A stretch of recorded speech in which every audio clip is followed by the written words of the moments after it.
Morning everyone.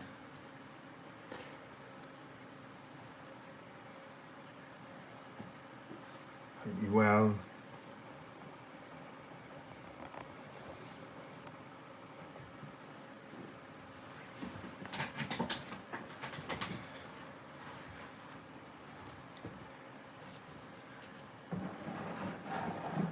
Just trying to adjust my camera a bit. Get a better shot of this, really.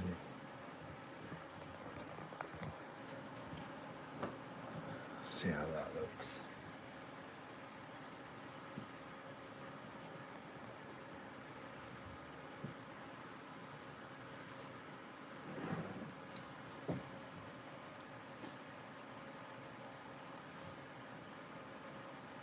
Morning to everyone.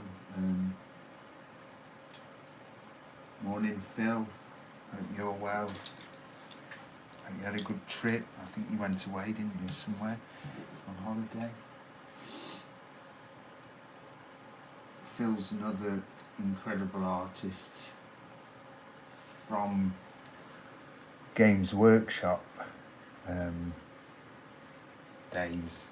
I think he still works there as a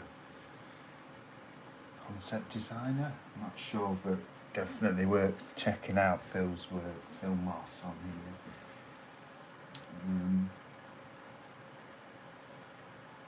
Morning Brett in Ohio. Wow. Hope it's not too late there for you. Morning Callum. Yes, it is Krenko actually. Well spotted for all those Magic the Gathering fans. This is actually a commission for someone I know really well and has helped me out quite a few times with like original sales and various bits and bobs, and I've been promising for years I'd do a commission for him. So this is it.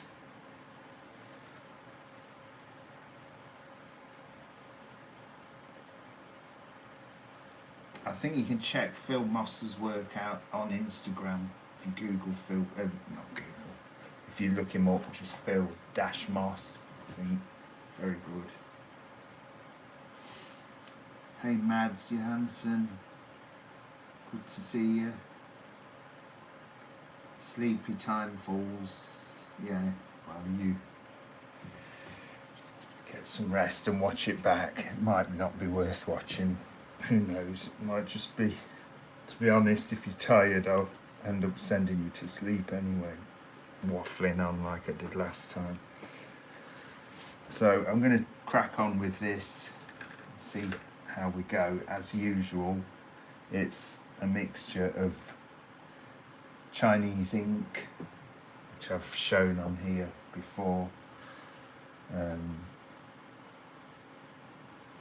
and then I dilute it into 3 or 4 mixes of varying degrees of grey, and also a black, but I keep the black so black that I actually add a bit of water anyway, because it's almost overpowering, because I'm wanting to retain some of the beautiful Blackwing pencil lines that you get. And I'm not sponsored by these, I'm just a big fan. So they just have a wonderful line weight to them when you use them, and I've just found it's really brought on my pencil drawing. So I want to try and retain some of those pencil lines in this piece. So if I go too black with the ink, it's gonna sort of overpower the black lines that I want in the pencil. So I'm sort of balancing them at the moment, working out what's the best sort of density of black ink to use. So I'll do that on the fly hopefully, and then I can also go in and sort of tidy up a few areas. But as I say, a lot of the time once you put the ink on, it doesn't completely seal it, but it just stops that pencil moving around as much as it would normally under a putty rubber or whatever you're using. So that's where I'm at. So yeah, any questions, feel free to fire away, and I'll try and answer them as I go. And yeah, let's waffle and draw.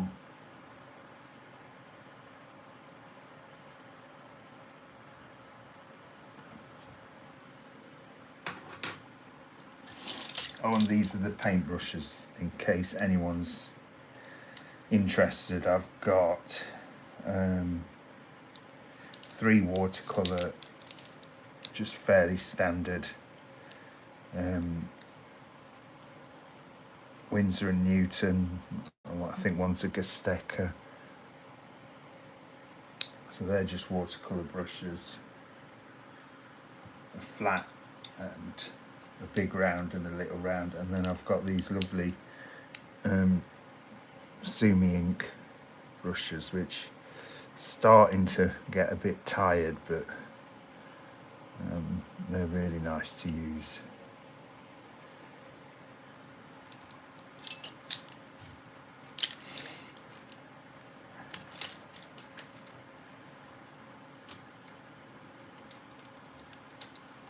Hey Socrates, always here. Hope the cab shift's going all right.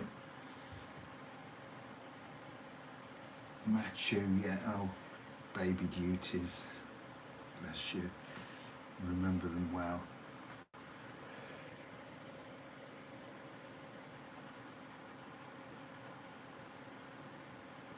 Supersonic higher, 12 higher.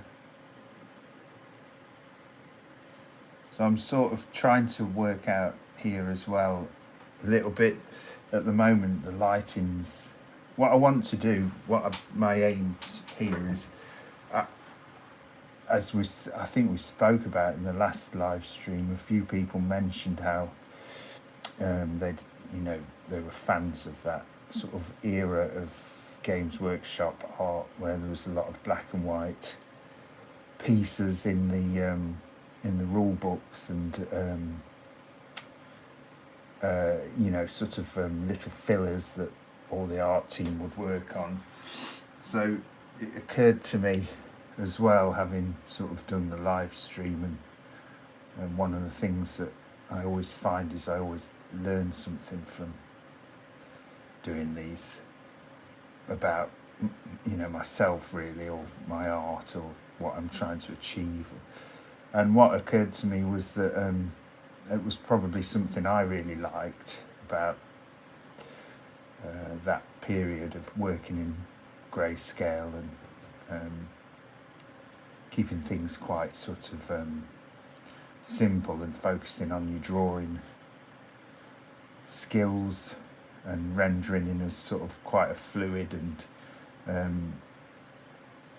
not overworked way, trying to retain a bit of sort of energy and lively movement to the piece. So and then of course thinking about that, then that led me to think about my good friend Kim Jung-gi's work, who, as you all know, his work Inside Out, I don't need to introduce it, was so good at doing that, those pieces where he'd do a beautiful line drawing and then just introduce maybe like we use in here, a 3 or 4 grade of different greys to sort of flesh it out a bit. So it occurred to me,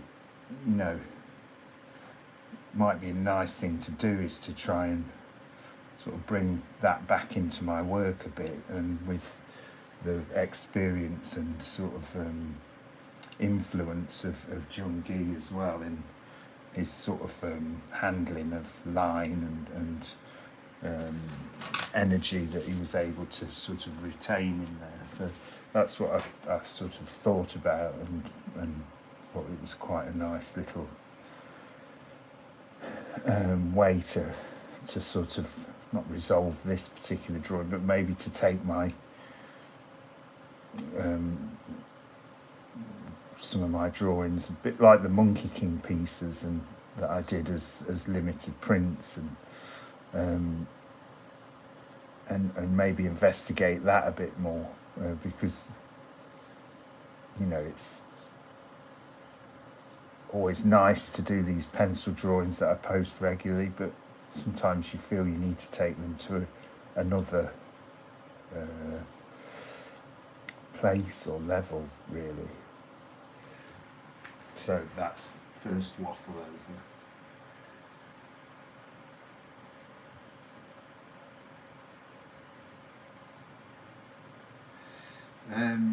Splint Sketch, hello.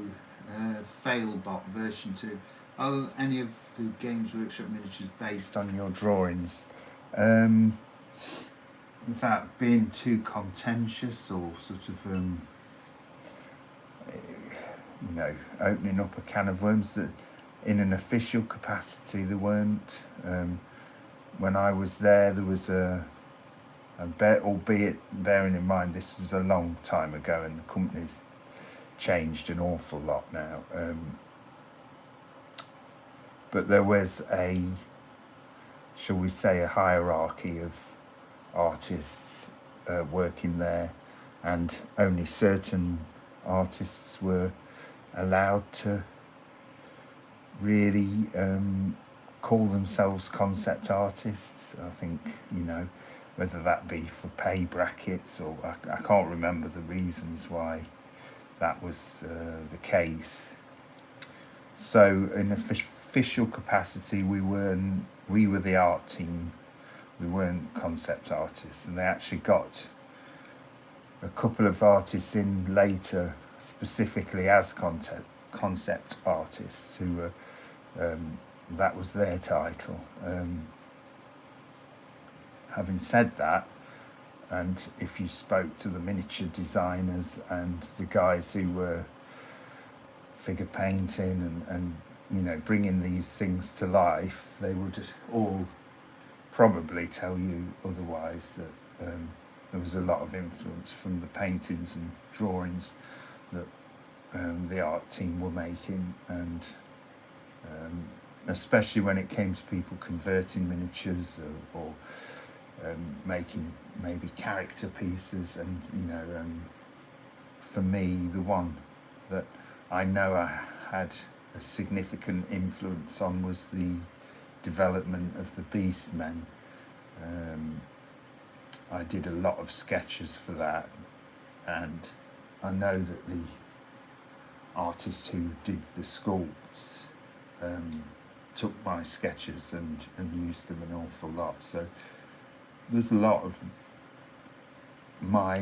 our work in there from the art team, but as I say, in an official capacity, we weren't concept artists, which is fine. It's done.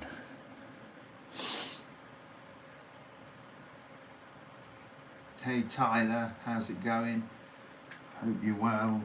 Have you got any exams today? Mock exams?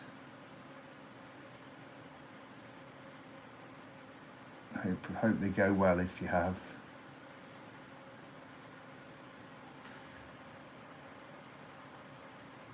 Sunwise Guy, do you know any of the artists from Watts Atelier? I don't, unfortunately. I'm a bit out of touch. Are they based in the US? I believe they may be, I'm not really sure. Getting old, you see. Old and out of touch.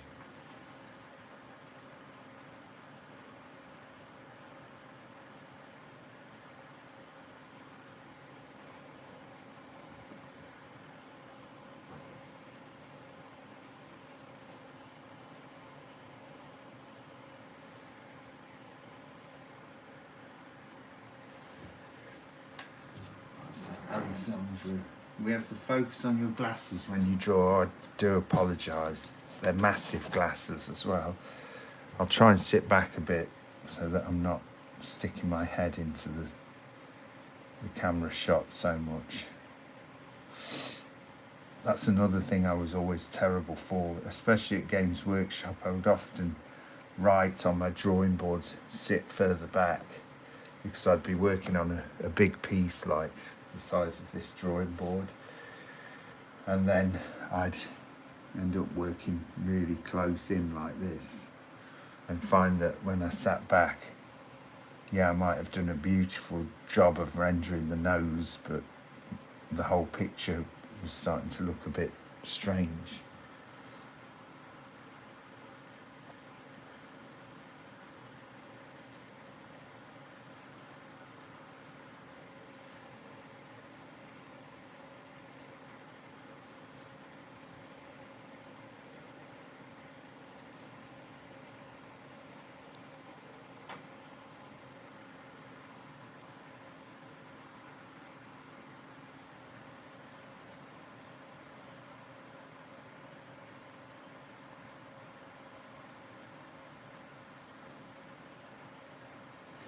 Love Bistrom, did you work for Mordheim? Yes, I did.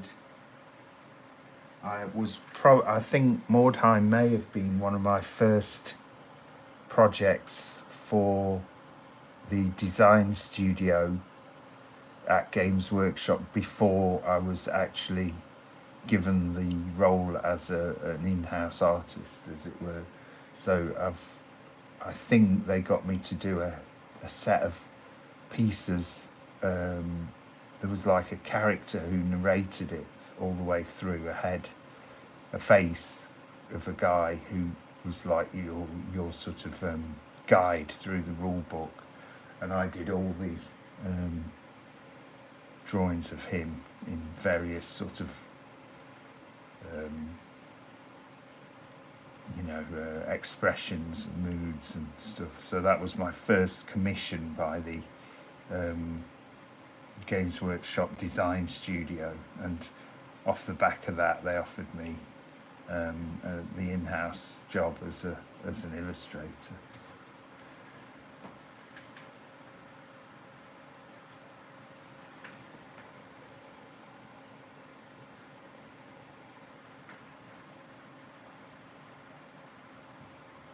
Good luck with your geography, Tyler.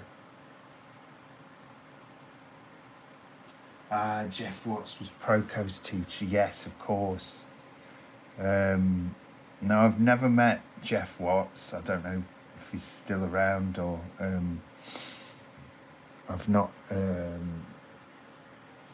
I only know Stan, and that's from a couple of meetings in 2019, I think, when I did San Diego Comic Con with Super Annie.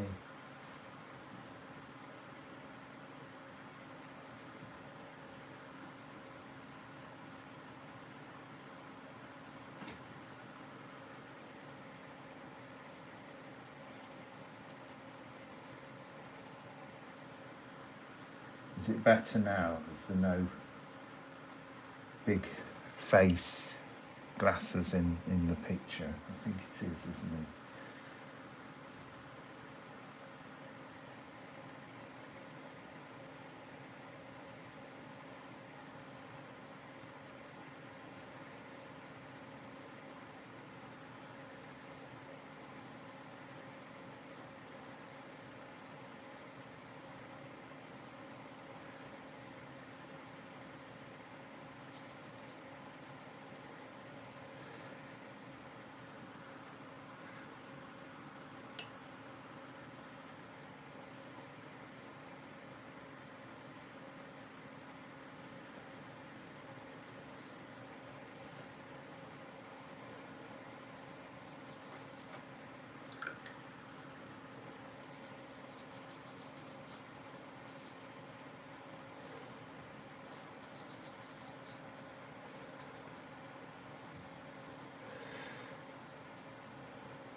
Charles Broson, what ink am I using? I mentioned earlier, I'll hold it up to camera again, it's a Chinese ink, like that. I don't know, I can't translate it for you. It was given to me by Hyunjin from Super Annie. So I don't even know where he got it from, to be honest. He just sent me the link. Sorry, he didn't send me the link. He brought it to me on one of the trips. He said, I've got a gift for you. And this was what he gave me. So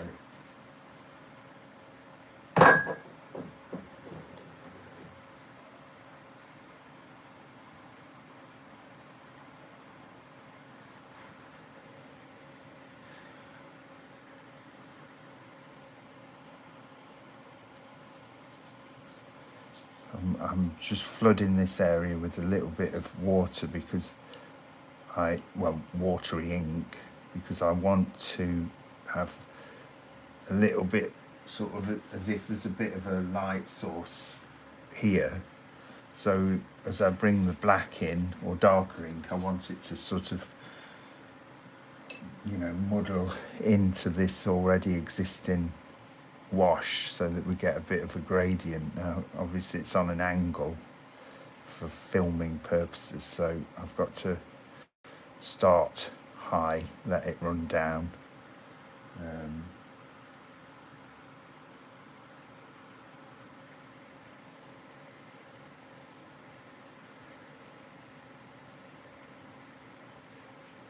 And then flood the lower bits with the darker ink.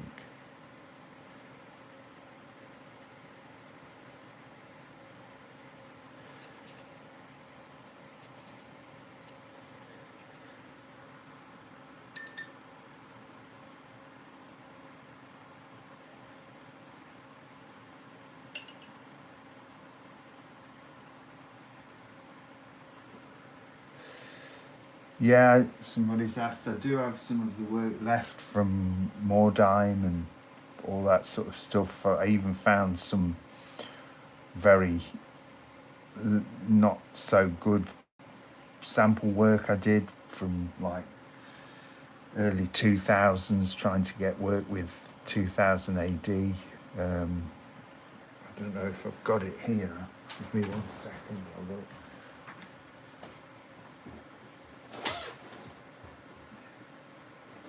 No, not in the studio at the moment. Probably quite glad of that, to be honest.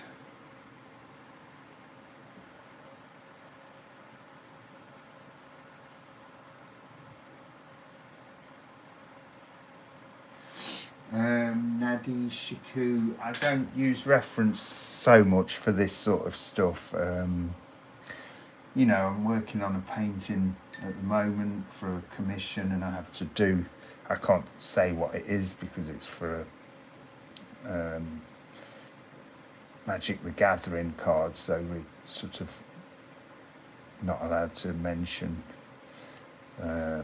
any details because it's a sort of long, it won't be released for another, 6 months to a year sometimes, but I've had to use reference for that because it's for something I'm not completely comfortable drawing without reference. But I always quite like that when I have to do that, because I find that I come away and try and then draw it afterwards without reference, even if it's in my sketchbook, just to see if it's see if my brain's absorbed any of the information I've learned. And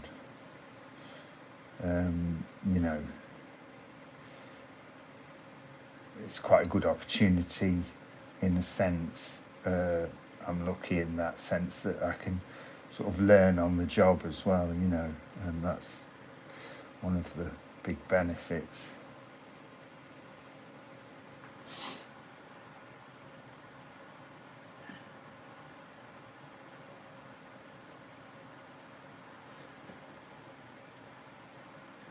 I'm going to lower this camera a little bit just to try and get a bit more. I think I really should invest in a proper setup. It's great to see you making your video, making sketches. I've woke up and begun sketching. Well, that's good, Stephen. Good to hear. Sketching is. I'll just show you. I've had quite a sort of rough week of not really feeling like working or sketching so much, and not really, maybe just sort of agonizing a little bit over things, and sort of overthinking and overcomplicating things for myself. So I spent a couple of days just of just sort of sketching in my moleskin without really thinking about it too much, and I've really enjoyed it, you know, just to get back to doodling. I don't really need to do it for a purpose. They're just brain farts, and sort of switch the brain off at night, and just sort of and go, you know, almost subconsciously fiddling around with stuff. So that was last night, quite late at night, and just still got that love of portraiture really, and quite like the idea of sort of bringing it to some of your favourite maybe comic book characters. So I may work these up at some point, you know, in the future. So yeah, that's my personal Moleskine sketchbook. Not much progress made on it really so far. It's been, as I say, a bit of a slow year, but I'll get back into the swing of it. And you know, I think it's important to remember they're a place to experiment and, you know, try different things out as well. Don't always think that everything that goes in is it's got to be sort of publishable or, you know, social media worthy. It's just some, like this one, develop into bigger pieces or more involved pieces. Initially it was just a study of a guy, having watched a Fistful of Dollars with my son, and we sort of laughing about the Mexican bad guys on there, and how sort of, you know, over the top some of their acting was, and felt inspired to go and do a bit of a Western scene. And then obviously I don't really know why there's a dog and a rabbit in there, but it doesn't really matter, does it? And again, you know, place to try things out. You know, as you know, I'm a big fan of cycling, and this is, you know, a cyclocross racer who's I just like the fact that, you know, I could try and draw him without really seeing his face, and try and get a likeness just with eyes and a mouth. So they're a great place to just try stuff, but also don't be worried if things, you know, don't work out, or you don't finalize them, or they don't prove to be useful or fruitful. You know, there's things I see wrong in here, like this forearm is way too long, like really, really too long in comparison to the upper arm. So, you know, there's always stuff to learn and practice. And then a Minotaur I'm working on for a little personal project I'm thinking about. So anyway, back to the inking. Sorry, more, that was second waffling.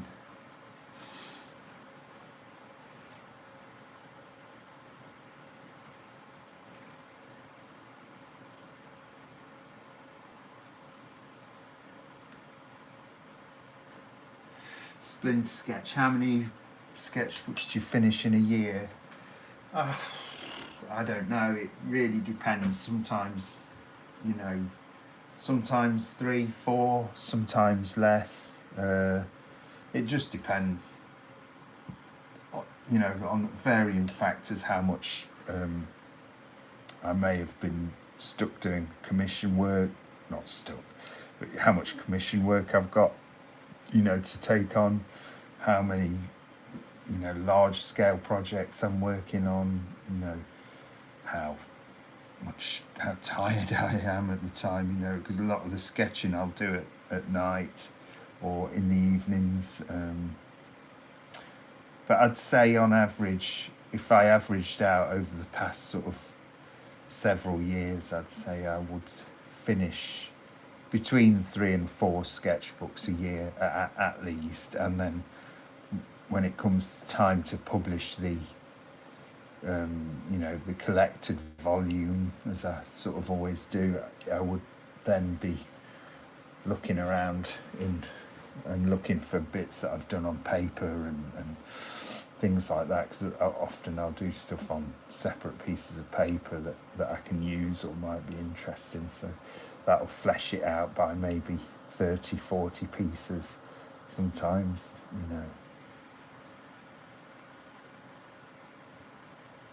Fisky UKM, good morning from cold and foggy Bolton.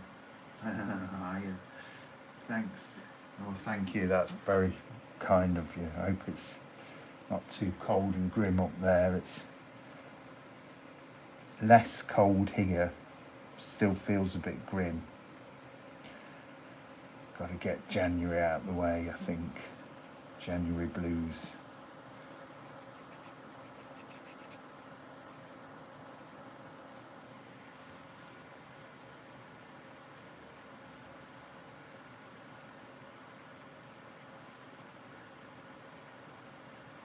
Farouk, do you ever think about just drawing something completely different, like some sort of different style or different subject? I do. I think about it.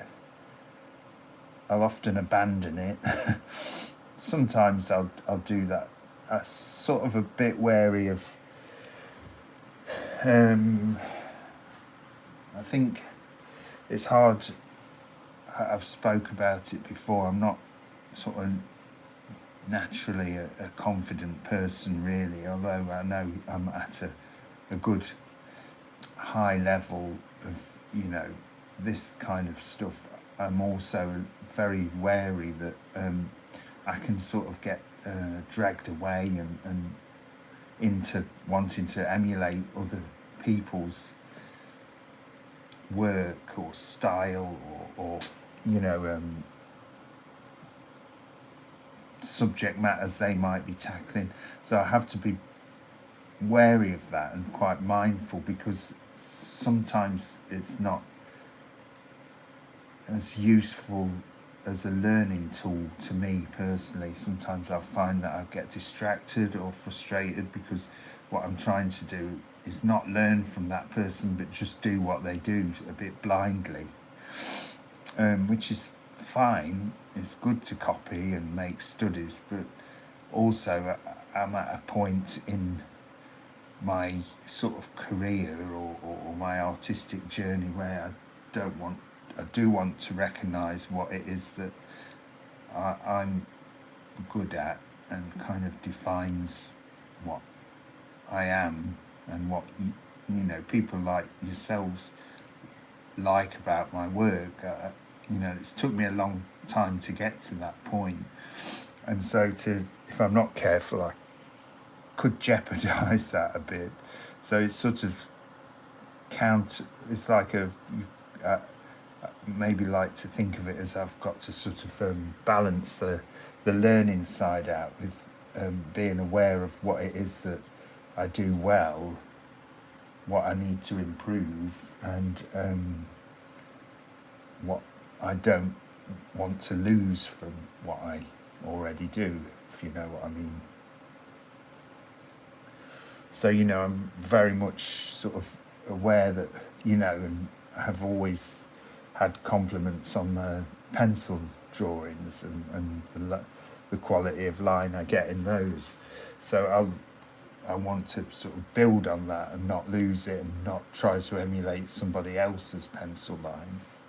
But then I might struggle with, the working with the brush pen. So I'll look for somebody who's really good with that and look to try and pick up some tips from watching them draw or paint or looking at their art. So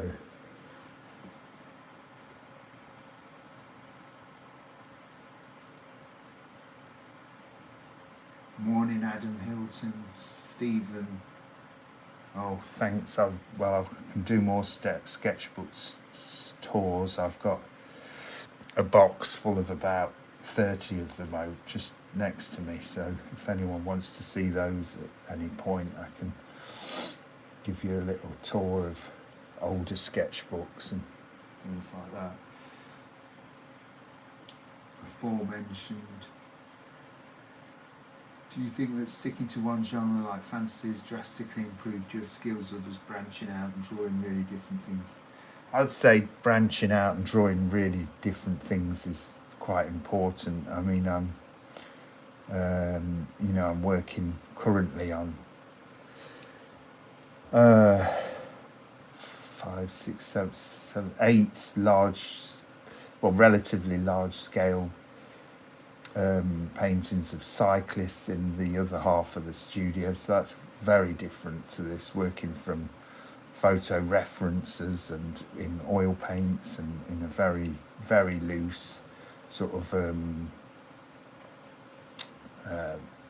expressive way, I'd say. And that's, completely the opposite end of the spectrum, really, to this stuff. It's not much fine work, and it's all about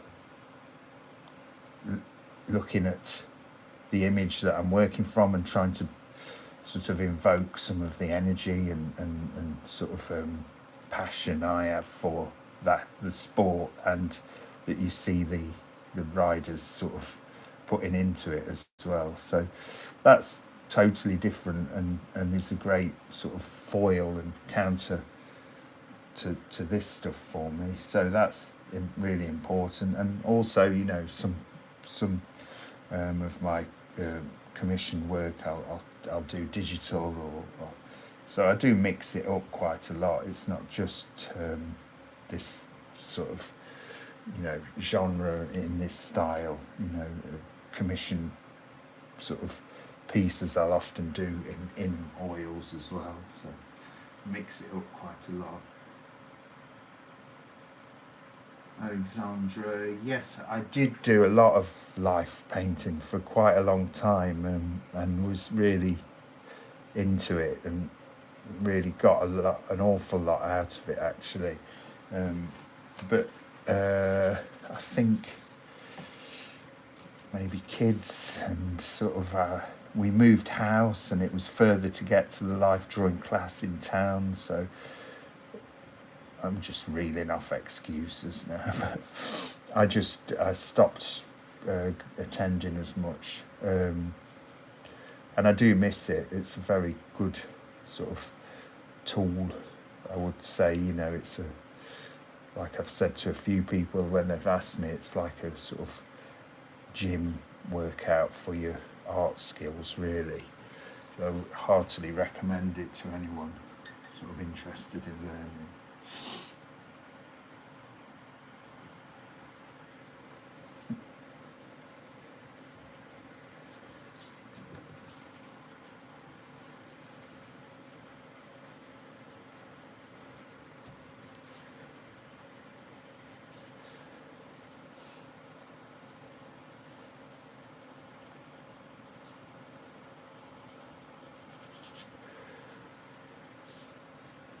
Not very happy with this shoulder here.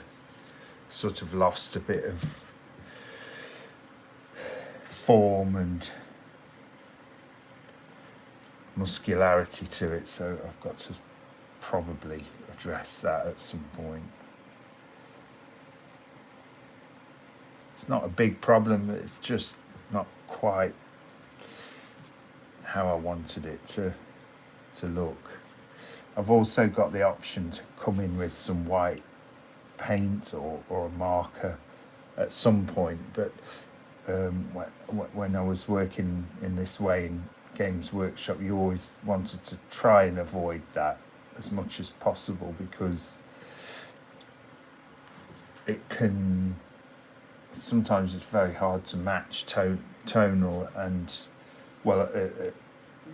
just to match the white to the tone of the paper, as it were. So I'll try to, in that way, you use watercolors, let the paper do as much of the of the work for the white as I possibly can.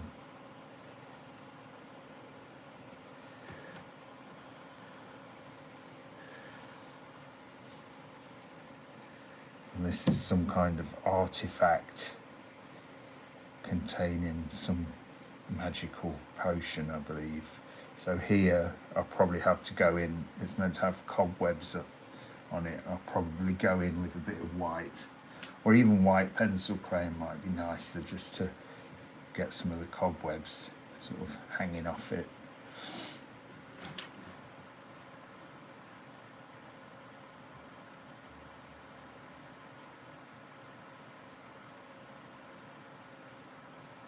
JB, hey Carl, so glad to catch your stream.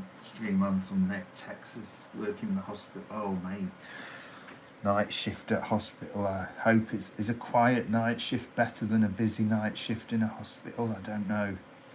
I suppose quiet means the evening goes very slow, but not much stress.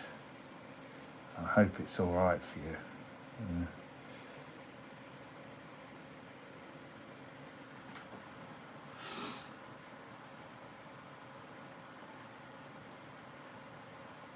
See George, can we see some of your life drawing works? Never seen something like a nude figure drawing from yours.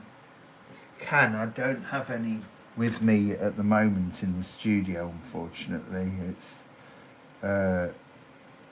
my studio is a bit of a work in progress at the moment, so we're going to be sort of knocking walls down, so I've got quite a lot of that stuff in storage. I've got more things like older Games Workshop pieces and sketchbook work that I've published previously and things like that. I've got that stored here, but less of the actual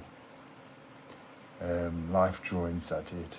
I'll try and dig some out maybe next time I do a stream.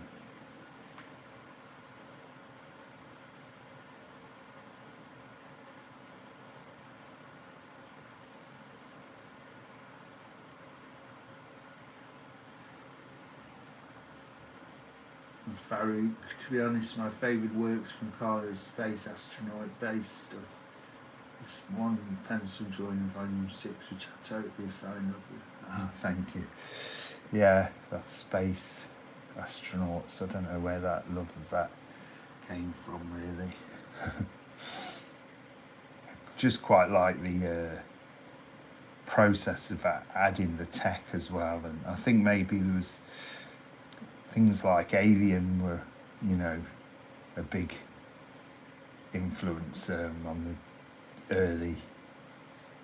I think some of those spacesuits they designed for the first movie were maybe, if I'm right in thinking, they were maybe Mobius who designed them, Jean Giraud, the French sort of hugely influential artist. And I know he did some concept design work on a few movies. I know he did some on Fifth Element as well. And I feeling he helped to design those slightly weird spacesuits they go down and first encounter the eggs in, and I remember those being a really big influence. And then of course Star Wars aesthetic runs pretty deep with me, mainly I think also because of its use of sort of historical stuff. Really, you can really see in a lot of the design there that there's a nod to historical armours and World War II gear, and I always quite like that. So they're definitely big influences on my sort of space suit design work.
Nesta, maybe using white gouache, yeah, maybe. Fred, hi from Brazil, hi Fred. Hey Mark, Bedford, hope you're well. Always lovely to hear from you, hope you're busy and healthy and continuing with that amazing work.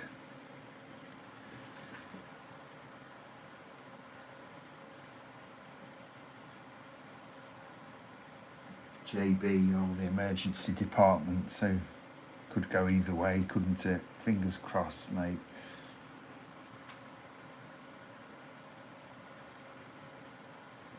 Who am I? What's your thoughts of Kim Jong-gi art? Well, I don't think there's much to say, is there? He was a remarkable artist, of sort of unsurpassed, or probably unsurpassable talent and skills, and a really lovely, wonderful man. So, yeah, greatly missed.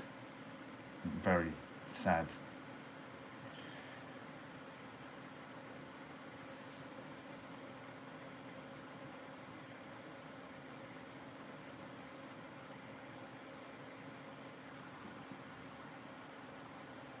Stephen de Grove.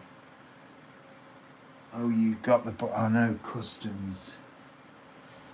They're killer, aren't they? They get me every time as well. It is Brexit bullshit. I can't apologise enough for, well, the state of the world, really. I hope you like the book though, Stephen.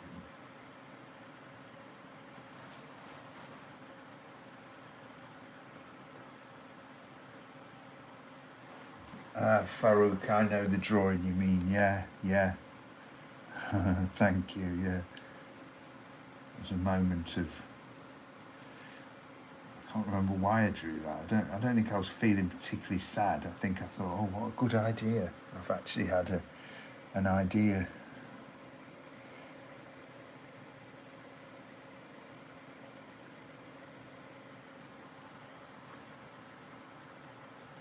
Alistair Darley. Oh, thank you. Thank you. So I'm just putting some sort of finer lines in with this ink that I've watered down. It's not black, but it's a little bit tonally darker than the ones I've been using up till now, probably. But I still want to sort of retain the similar line quality that I'm getting with the pencil here. So I've got to be careful. It's a bit of a tipping point. If I do too much or do it wrong, I'll have to go in and do the whole image in this way to keep it feeling sort of unified and to make it work as a whole. But if I can just dip in and out and sort of pull a few lines out, it might just work in conjunction with the Blackwing pencil lines that are already there. So it's a bit of a, not, I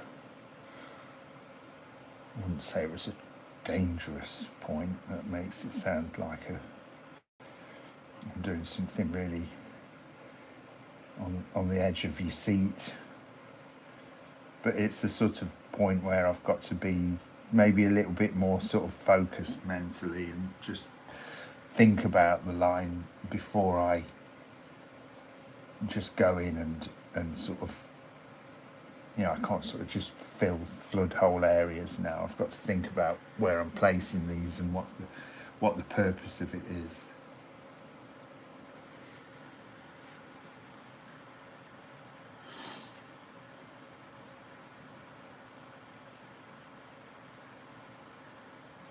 Farouk, the guy asked if it was a colouring book. Maybe. I hope you said yes. I bet you could improve a lot of those drawings with some nice colouring. maybe that's the next project. I do a Karl Kopinski colouring book.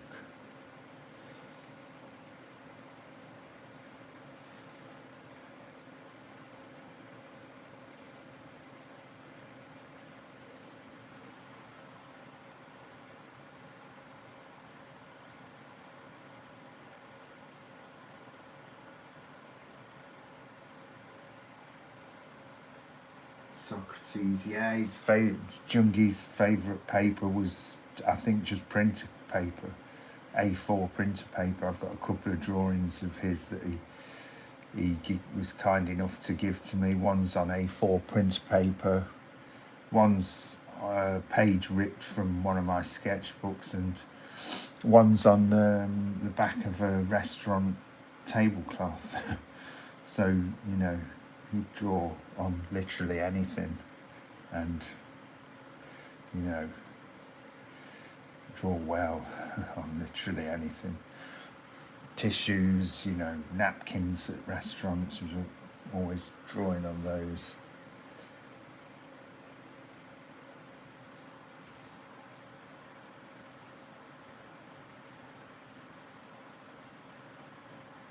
Hey, Joe Bean from Philippines. Ev Shipard, hey, how you doing? Long time no speak. I think we met once, didn't we? From Australia, right? Hope you're well.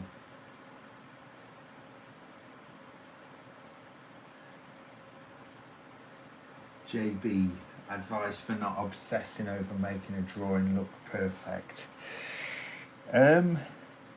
That's a tough one. I think one of the keys maybe is to have a focal point in your drawing, so you can see here really, you know, this is for me is the where I want your eye to be drawn. A lot of this spurious sort of stuff around it is interesting, but I don't need to render it to the same degree as I am here. I could do, but I don't believe it would make for a better image necessarily. In fact, I don't really like that when the whole page is full of sort of an equally beautifully rendered sort of you know, background, and that's not how I personally choose to work, maybe out of laziness or but I like to, and I've seen it in paintings of artists who are, you know, I really admire, maybe like, you know, portraitists and things like that, where your eye is definitely drawn to one area of the picture, and then the artist has the ability to sort of cleverly lead you around the rest of it and pull you in and out of areas that might have interest or might be of sort of a secondary focus or part of the narrative. So for me, like that whole thing of, you know, keeping the hands, the face, and maybe the cat as the sort of focal point, and these then can be left, you know, like this skull. I'm really happy with how that's rendered, and I don't want to sort of go in much more than that. I want to leave those sketchy pencil lines showing through, and you know, and to keep a bit of the energy in there. And I think I'm not saying this is the way to everybody should do it, but for me, I think that works as a sort of style and a sort of approach to doing these sorts of pieces. And if I were to sort of render the whole thing beautifully, I think I'd, not beautifully, you know, well, I think I'd run the risk of potentially getting a bit lost in the image again, you know. So that's maybe one approach.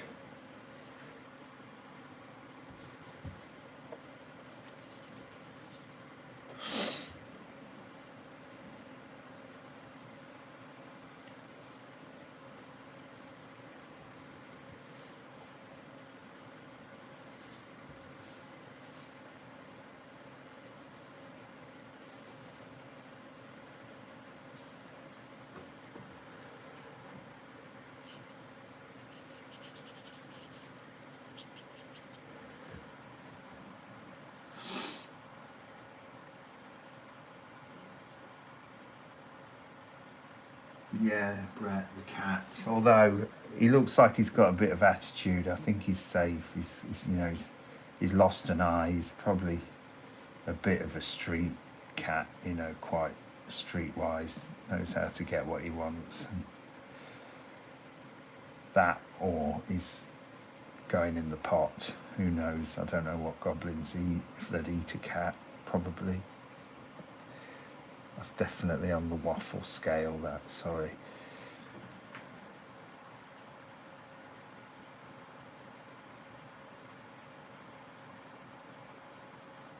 The aforementioned, so you adjust your mistakes more than trying. Yeah, that's probably a good way of doing it. Adjust my mistakes and look for areas where I've got maybe a nice quality of pencil line, and always try to bear in mind that if there's something you like, you've made a mark that you like, or you've maybe I keep coming back to school, but you've drawn it quite nicely, and you're happy with the way it's sitting within the drawing, then it's really important to be quite strict with yourself and say, right, I'm leaving that I must leave that as it is. I'm just working on a painting of a cyclist in there, and that painted his head, and it happened quite quickly, and I got a good likeness, and there was a lot of energy and brush strokes showing, and the temptation is to go, oh, I'm really happy with that, and keep going back to it and sort of fiddling and just trying to. But I've made a sort of conscious effort on my part to sort of not do that and tell myself, leave that. That's really fresh, really energetic, and if you keep going at it, you're going to completely lose that. It's a good likeness of the rider. You can tell who he is, and that should be enough for the painting. So that's, you can only really learn that from experience. I think that's something that sort of comes with experience, and maybe confidence, and a bit of age and all those sort of things. Mark, yes, a beer and a natter would be good. It's long overdue. Maybe not at Bugman's though. I don't think I can go back there. Too many old faces.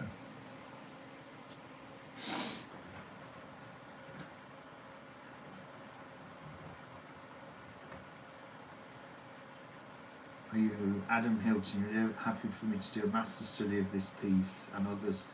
Of course you can. It's an honour. Yeah, really, of course. I'm glad you like Volume 7. We've had huge problems with that book, I'm afraid. I don't know if anyone on here is waiting for a copy, but there's been a Russian cyber attack on the Royal Mail, so that's how we were sending them international, and now we can't send them international, so there's a bunch of books that are stuck somewhere between Royal Mail and their end destination. And we've also had, so then now we're having to send them via UPS to international, which is a bit more of a lengthy process for my wife, who does all the shipping, and my kids, who are helping supposedly. So we've had a lot of hassle with that book. I hope we're working at sort of utmost to get everything out there as fast as possible, but I'm fully aware there's people still waiting, and it's frustrating, and if there is anyone on here, I can only apologise. Going as fast as I possibly can.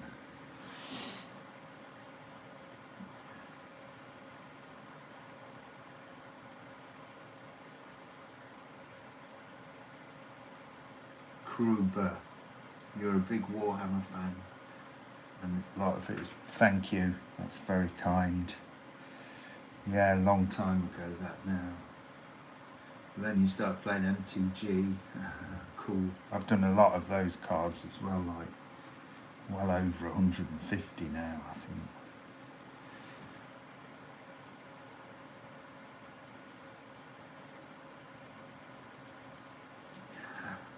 Kylie in Paris. Hi in San Diego. Had a great time at that convention there that year. Good city.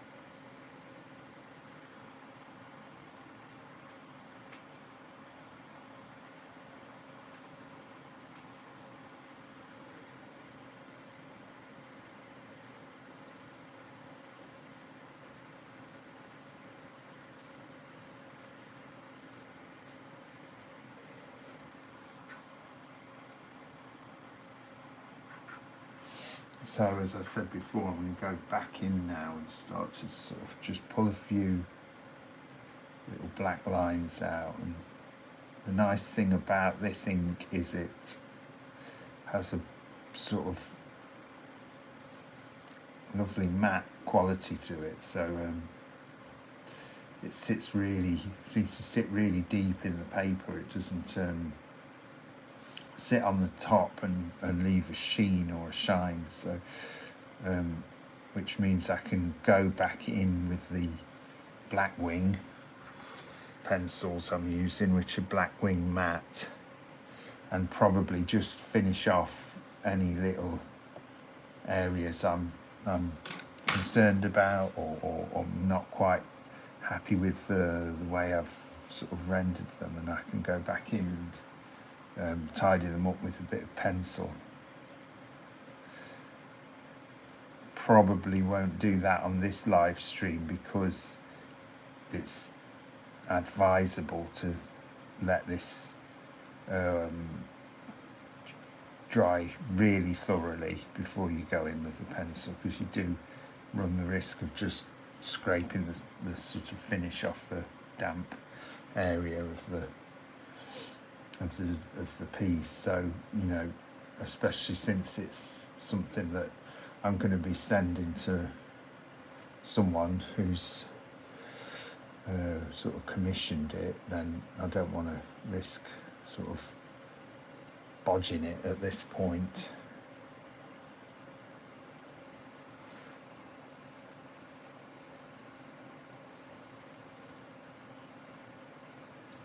But I'm quite happy with how far we've got with it. It's not too far off being done now, I think, you know.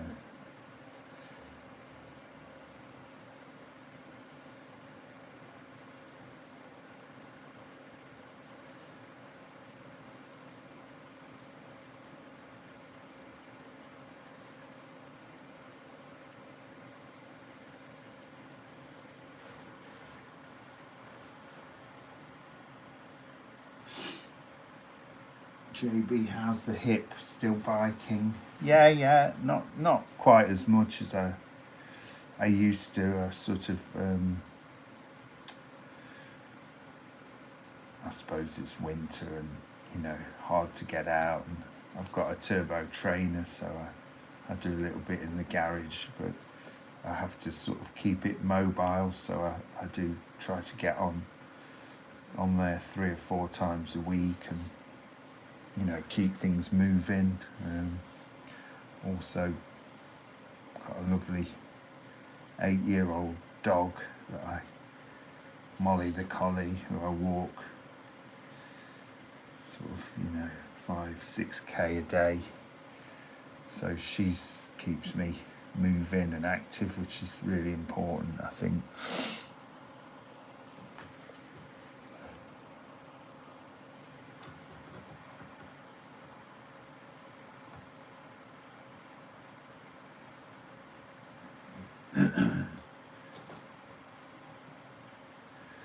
Callum, I'd love to see some of your composition sketches. Yeah, another thing, maybe I'll try and dig a few of those out, and I'm sure I've got some stuck in the back of older sketchbooks. Maybe I'll do a bit more on this and then just dig out an old sketchbook for you all to look at for the last 5 minutes, if that's of any interest or use. I don't know if there'll be magic sketches in there that I'm allowed to show, but might be something of interest.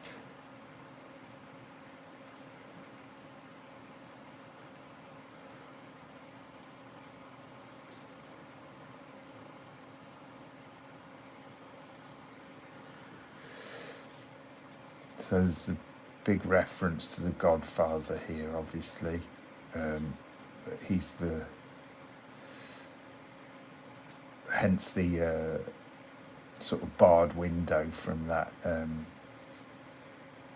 famous image of him sat at his desk. Marlon Brando sat at his desk with the cat. So hence these sort of ramshackle, goblin-esque versions of a window.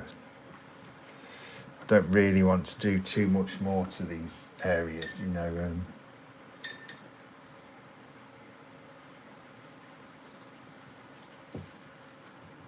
Maybe just take a bit of that white away from it, as if there's something happening, but not too much of a focus in beyond the window.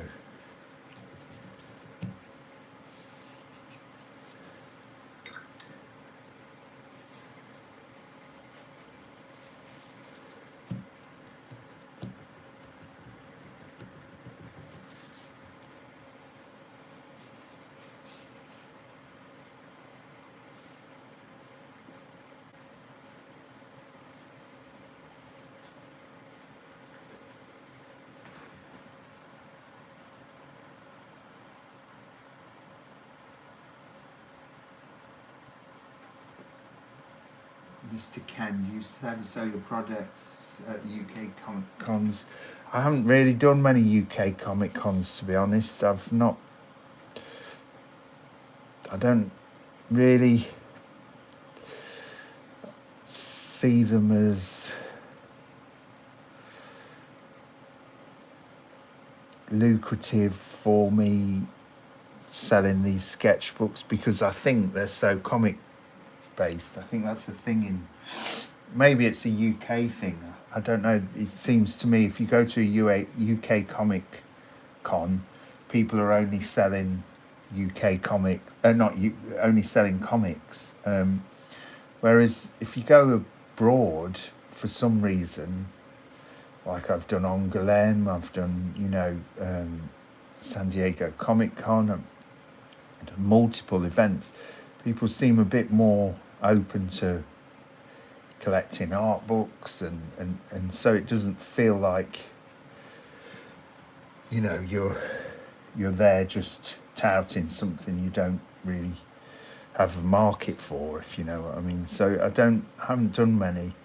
There is something in Derby coming up that I may do, try some smaller ones, and I think there's a Magic the Gathering event in Birmingham that someone's asked me to do, but I'm not really sure at the moment about that.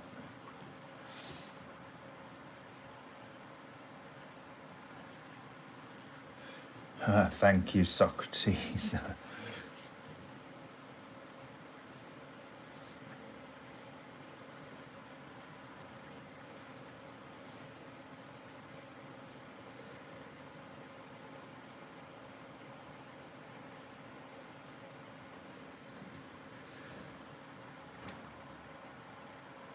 Any tips for character design by pencil? I think it's like anything really. It's about character design is as much about the concept of what you're doing as anything. So it doesn't have to be in pencil really what you're doing, but I just find that works for me the best, if you know what I mean. That's my sort of go-to.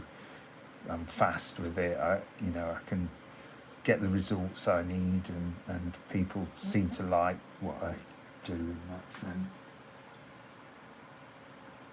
Motion Boy, hello from Japan. Hi, nice to see you on here.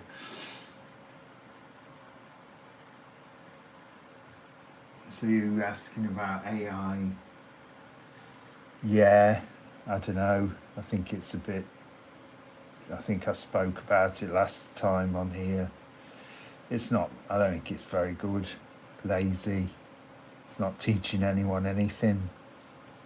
But unfortunately people will use it, and because that's the nature of human, you know, nature really, is to find the quickest and easiest routes, I think, at the moment, and to gain what they feel they want to gain. But inevitably you're not really gaining that thing, you're just mimicking in it. So I don't think it's very interesting really. I think but you know, it's out there, the people who use it. There'll be something that's interesting that some people do, and other stuff that's just crap, and that's fine, isn't it?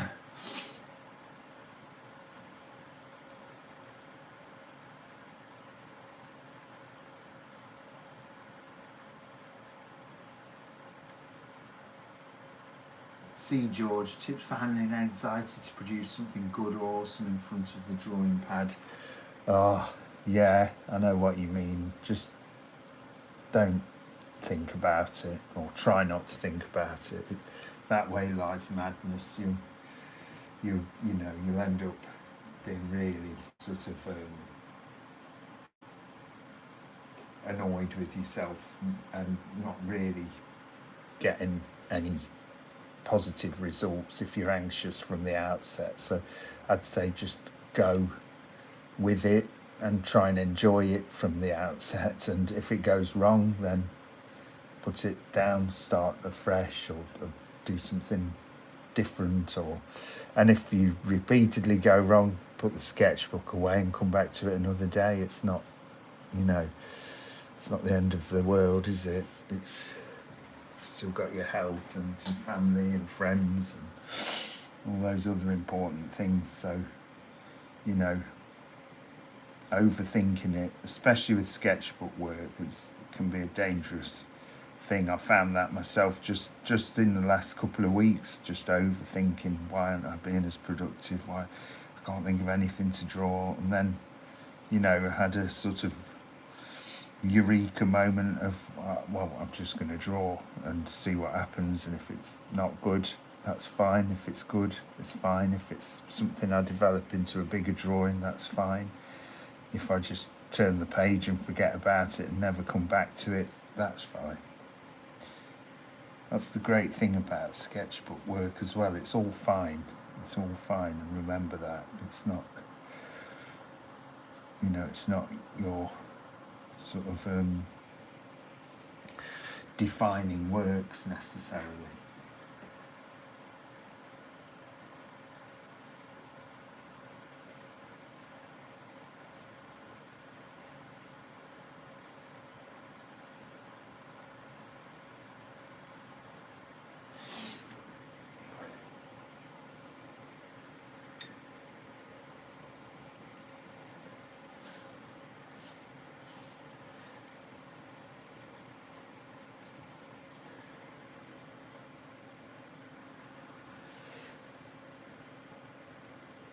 So I'm probably going to leave this as it is here. I'll come back to it, and once it's dry, and put some pencil lines down on it. Maybe not on the live stream, I'm not sure yet, but I'll make sure I post a video of like a reel or something like that of me doing it, if you're interested. And but as I say, I don't want to go in with the pencil at this point and potentially ruin it. There's a couple of areas I'd like to resolve of, like, not quite sure what I'm doing here with this table, whether to do a black underneath or to continue the table along as if it's extending right towards the viewer. So I've got the option to sort of, you know, place that in, and then if I change my mind I can go in with blacker inks, and then I'll go in with some white to finalize some of this sort of cobwebby area, and maybe some of the cat's whiskers and things like that. But really, you know, the bulk of the work on this guy's probably done now, so quite happy with how it's turned out, and it's quite nice for, you know, Magic fans and people of, you know, into the game and the characters. This quite a well-known character, so it's quite nice to be able to investigate him and make a bit of a portrait of him, because the card that I did became quite a defining card for how he looked. So it's been an enjoyable sort of opportunity to have a play around with something that I'd done maybe 5, 6, 7, maybe even longer years ago. So yeah, that's where we're at. I can give anyone who'd like me to a quick tour of an older sketchbook if you like. What's this?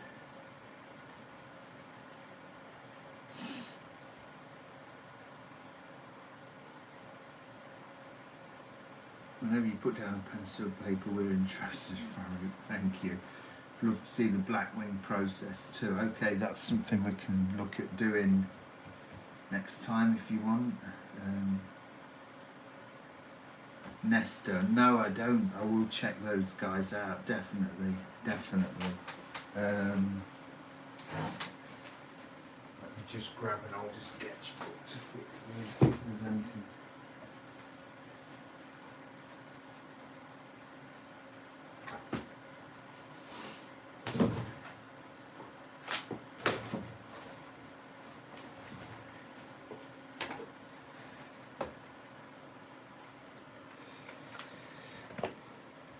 So I've got one here from quite a few years ago. I'm not actually sure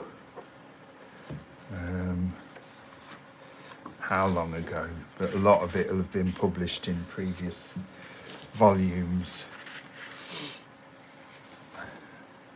And it's nice to see because, you know, I can see some of it's almost like a diary. My kids swimming here, little doodles of that, and also there's definitely a development in what I'm using and the pens I'm using, and here I'm using brush pens, and I remember I was struggling a little bit with them and trying to do them without underdrawing and all that sort of stuff. A lot of the usual spaceman designs. Sometimes when I look back I think, oh, I must really come up with some new ideas.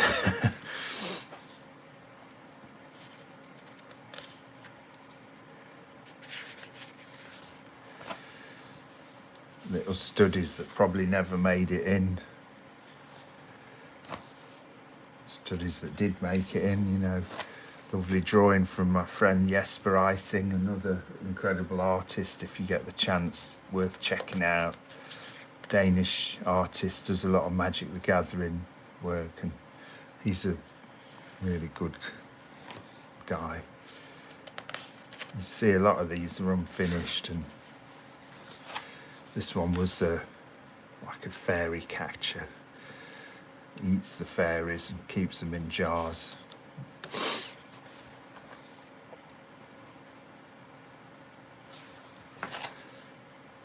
So yeah, I've got maybe 30 of these stashed away in the corner over there, all this size. And another incredible artist I met in maybe Copenhagen, Wouter Tulp. I think he's Dutch. Really, really, really good artist. Definitely worth checking out. And I think that might have been Ryan Lang, I'm not sure, another incredible artist.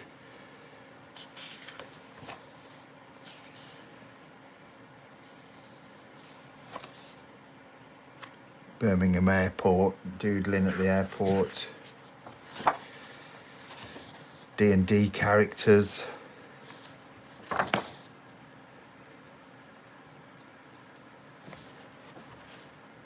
So you get the idea. Lots of drawings, doodles, stuff that are crap, some that are good.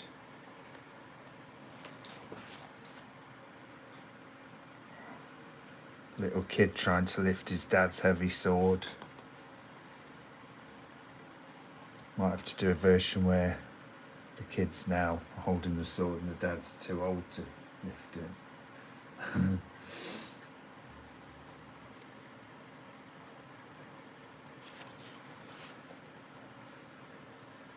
And some of these are really, you know, not very successful, and others are more successful. So I quite like the narrative, but I don't know if the drawing is that good.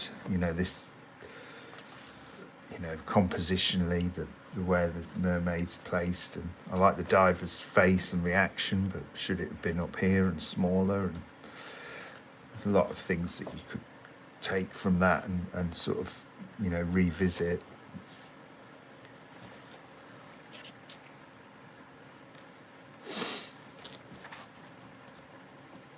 I remember doing this and people saying they didn't like the way he'd got the feet like that, but my idea was he had like some kind of anti-gravity shoes on that were pushing him up into the air, so I never bothered explaining that.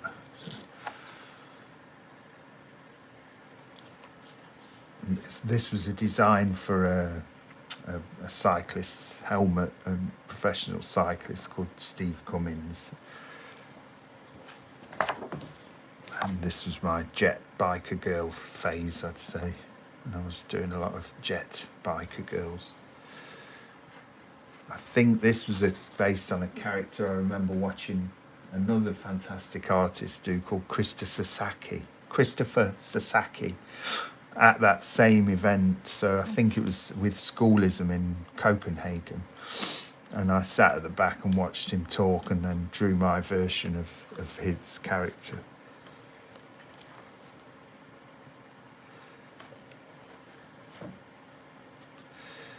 So there you go.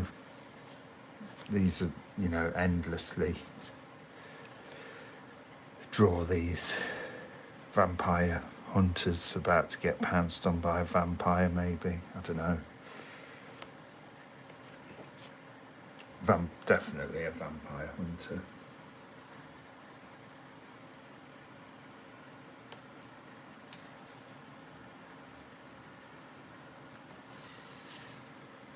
And this was stuff I did for the live-action Pinocchio movie, actually. So I did some in very early sketches for some of the characters in there.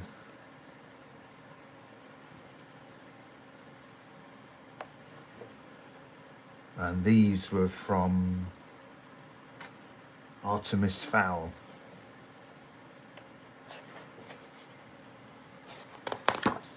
And that's one of my sons, I believe. So there you go. If anyone's asking, that's a Leuchtturm sketchbook. Quite nice. Leuchtturm 1917.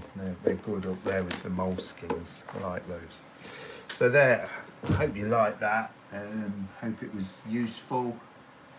And I'll try and jump on again, maybe Friday. We'll see how time and scheduling and everything else goes, and I'll make sure I update you on this piece. But I hope you've enjoyed it and got something out of it. As we've said before, please try and share and like the YouTube channel. It's sort of growing, but very slowly at the moment, so it'd be great to grow it to a point that I can feel it's worth me investing in some better kit to stream and you know, that sort of thing. So if you like it, tell your friends about it, share it and do anything you can to sort of raise the profile of it. I'd really appreciate it, and help me keep coming back on here. And as I say, I do get a lot from doing this, and sometimes as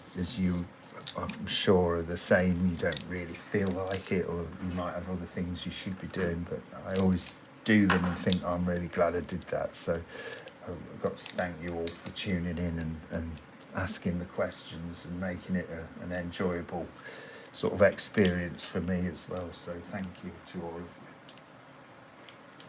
you. Okay, I'll see you next time. I'll get the camera, do a little close up so you can see the image a bit better, so excuse the shaky cam, but yeah, there he is, Krenko, quite nice and black line. Quite happy with how that's turned out, and I do like all this washy splashy stuff. At first I was going to try and, you know, really knock that back into black, but I quite like it as it is.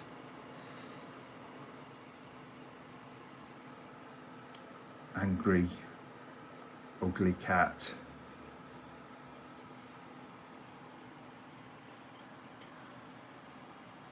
there you go. Hope you liked it.